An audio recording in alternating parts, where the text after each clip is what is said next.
ubuzima bw'umuntu mw'isi ni nk'uburabyo buraba mu gitondo izuba ryava bugahunguka, kandi ni nk'amazi ameneka ntayorwe, ni nk'amazi atemba, ni nk'umurabyo urabiriza iburasirazuba mu kanya nk'ako guhumbya ukarengera iburengerazuba. Hano ubuzima bw'umuntu burangirana n'izina Imana yise umuntu ari ryo muntu, izina ry'ababyeyi ryo rwose rigumaho. Ushobora gutuma umwana ngo jya kwana kabakumera iki, ariko ntiwamutuma ugendana akakumera iki, kuko ikirangiza ubwo buzima nta kindi ni urupfu.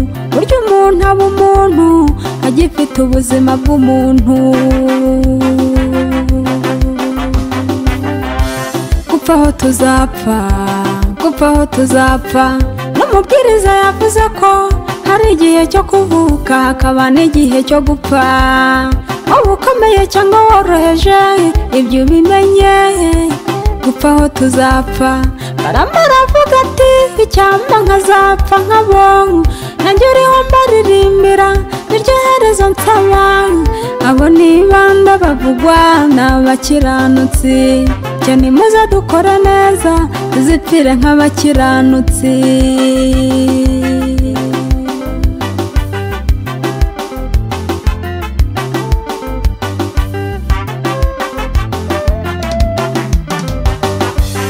Dore urupfu rwo mw'isi rwo rurababaza, rutandukanya abakundana babanaga mu mahoro, kuko umuntu rwaje rushaka ni ngombwa ruramujyana, kandi ntirurya ruswa, ntiwaruratira amafaranga ngo rurakureka.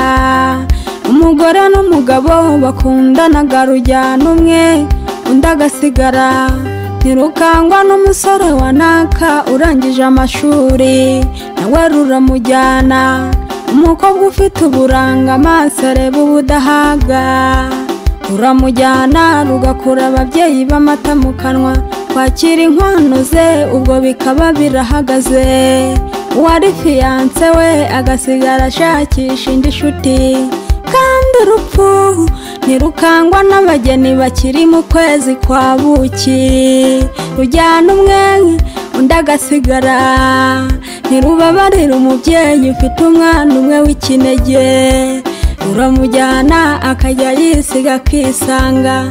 Urupfu ntirunababarira imfubyi ifite umubyeyi umwe, n'uwasigaye ruramujyana agasigara yigunze. Urupfu ntirugira impuhwe rwo gatsindwa. Burya abaganga muzababaza imiti yose ivura indwara z'umubiri, babwire ngo ntugabanye ubukana bwa sida waraje, ariko ntimuzababaze umuti w'urupfu kuko nabo rurabajyana. Nta muti nta rukingo, iyo rwaje ruba rwaje, gusa nimuharanire kuzapfa nk'abakiranutsi. Gupfa aho tuzapfa, gupfa aho tuzapfa, n'umubwiriza yavuze ko hari igihe cyo kuvuka hakaba n'igihe cyo gupfa. Waba ukomeye cyangwa woroheje ibyo ubimenye, gupfa aho tuzapfa. Karama aravuga ati icyampa nkazapfa nkabo, nanjye uriho mbaririmbira niryo herezo nsaba. Abo nibanda bavugwa n'abakiranutsi, cyane muze dukore neza tuzipfire nk'abakiranutsi.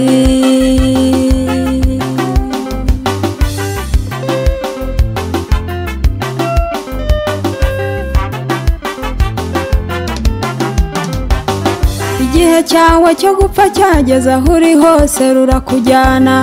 Urupfu muragendana kandi naho waruhungira. Iyo uri mu mazi ntagutware, ingona niyifata iya mbere kurukugezaho. Niyo wajya mu nda y'isi bakuba igihe cyawe cyageze. Sadamu ikihebe cy'intagondwa cyo muri Irake, bamutsinze mu mwobo kuko ntawe uruhunga. Lucky Dube umuhanzi w'icyamamare uwo rwaramutwaye. Urupfu muri kave rugerayo, mu kirere rugerayo, nabaho urugero. Urupfu ntirukangwa ngo urwariye mu bitaro bikomeye rurakujyana, gusa nimuharanire kuzapfa nk'abakiranutsi.